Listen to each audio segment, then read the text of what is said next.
اعوذ باللہ من الشیطان الرجیم بسم اللہ الرحمن الرحیم۔ ناظرین گرامی، ایک دفعہ پھر ہمارے اسلامک یوٹیوب چینل پر آپ سب کو خوش آمدید کہتے ہیں۔ ناظرین، نبی کریم صلی اللہ علیہ وآلہ وسلم سے 1000 پہلے یمن کا بادشاہ طبع اول حمیری تھا۔ ناظرین، ایک مرتبہ وہ اپنی سلطنت کے دورہ کو نکلا۔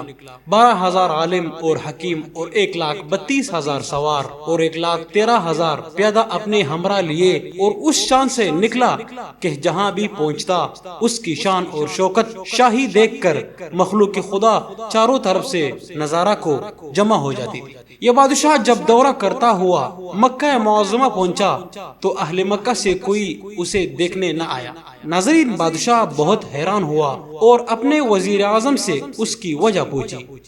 تو وزیر اعظم نے بتایا کہ اس شہر میں ایک گھر ہے جسے بیت اللہ کہتے ہیں،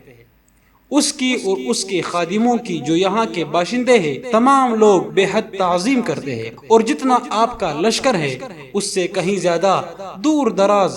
نزدیک کے لوگ اس گھر کی زیارت کو آتے ہیں اور یہاں کے باشندوں کی خدمت کر کے چلے جاتے ہیں، پھر آپ کا لشکر ان کے خیال میں کیوں آئے؟ ناظرین، یہ سن کر بادشاہ کو غصہ آیا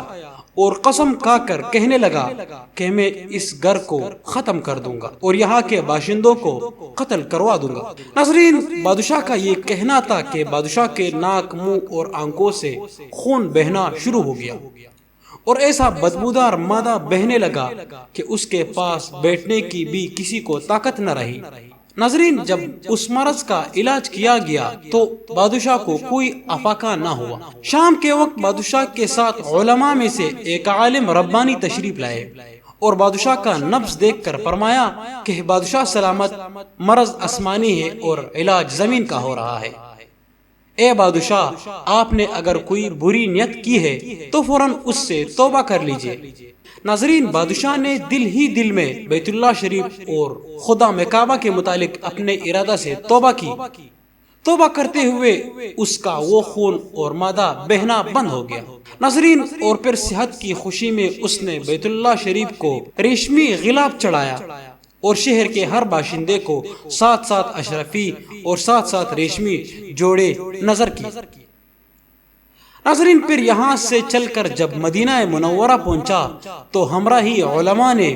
جو کتب سماویہ کے عالم تھے وہاں کی مٹی کو سونگا اور کنکریوں کو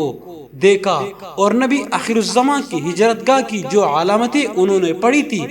ان کے مطابق اس سرزمین کو پایا تو ان سب نے وعدہ کیا کہ ہم یہاں ہی مر جائیں گے مگر اس سرزمین کو نہ چھوڑیں گے۔ اگر ہماری قسمت نے یاری کی تو کبھی نہ کبھی جب نبی آخر الزمان صلی اللہ علیہ وآلہ وسلم یہاں تشریف لائیں گے تو ہمیں بھی زیارت کا شرف حاصل ہو جائے گا، ورنہ ہماری قبروں پر تو ضرور ہی کبھی نہ کبھی ان کی جوتیوں کے مقدس خاک اڑ کر پڑ جائے گی جو ہماری نجات کے لیے کافی ہے۔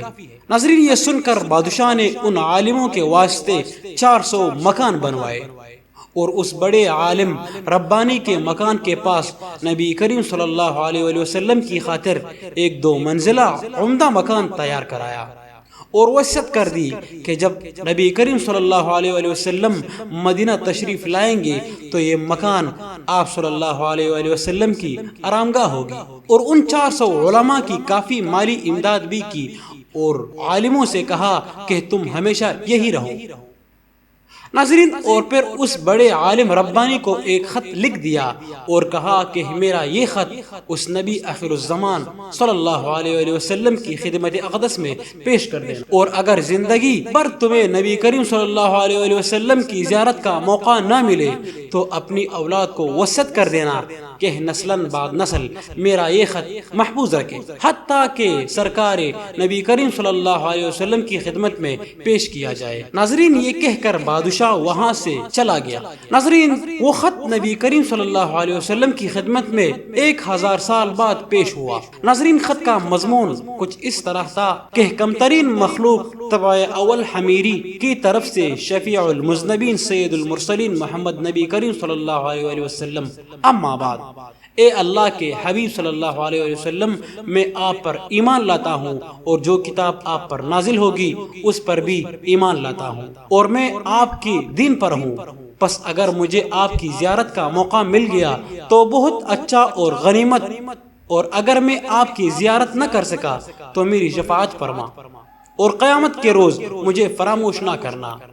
میں آپ صلی اللہ علیہ وآلہ وسلم کی پہلی امت میں سے ہوں، اور آپ صلی اللہ علیہ وآلہ وسلم کے ساتھ آپ صلی اللہ علیہ وسلم کی آمد سے پہلے ہی بیعت کرتا ہوں۔ میں گواہی دیتا ہوں کہ اللہ تعالیٰ ایک ہے، اور نبی کریم صلی اللہ علیہ وسلم اللہ تعالیٰ جل جلالہ کے سچے رسول ہے۔ ناظرین، شاہ یمن کا یہ خط نسلاً بعد نسل 400 علماء کے اندر حرجان کی حیثیت سے محفوظ چلا آیا، یہاں تک کہ 1000 سال کا عرصہ گزر گیا۔ ان علماء کی اولاد اس کثرت سے بڑی کہ مدینہ کی آبادی میں کئی گنا اضافہ ہو گیا، اور یہ خط دست بدست مایوست کے اس بڑے عالم ربانی کے اولاد میں سے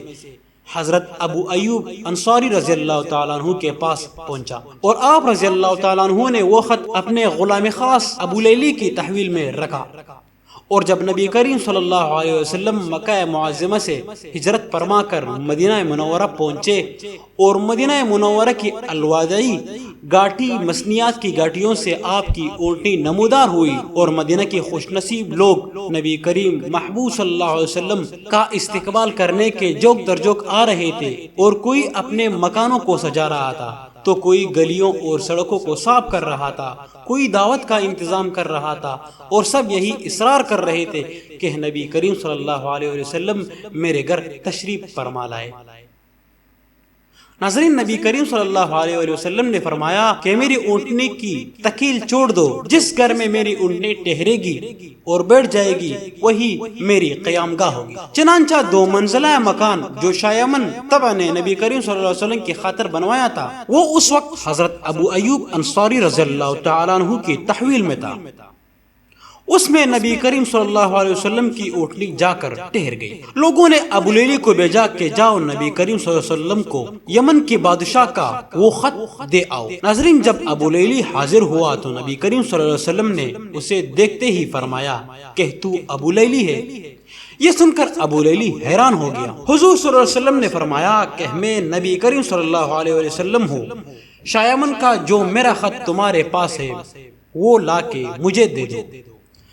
چنانچہ ابو لیلا نے وہ خط دیا، اور نبی کریم صلی اللہ علیہ وسلم نے پڑھ کر فرمایا، صالح بھائی تب کو آفرین اور شاباش ہے کہ اس نے میرے نام یہ خط لکھا ہے۔ اور نبی کریم صلی اللہ علیہ وسلم نے وہ خط پڑھا اور یمن کے بادشاہ کے لیے دعا کی۔ تو ناظرین، ہمارے پیارے نبی اکرم صلی اللہ علیہ وسلم کا ہر زمانے میں چرچا رہا، اور خوش قسمت افراد نے ہر دور میں نبی کریم صلی اللہ علیہ وسلم سے فیض پایا۔ تو ناظرین، جتنا بھی ہو سکے ہمارے پیارے نبی اکرم صلی اللہ علیہ وسلم پر درود شریف ضرور بھیجا کرے۔ اپنے اس گناہگار بندے کو دعاؤں میں ضرور یاد رکھنا۔ اللہ حافظ۔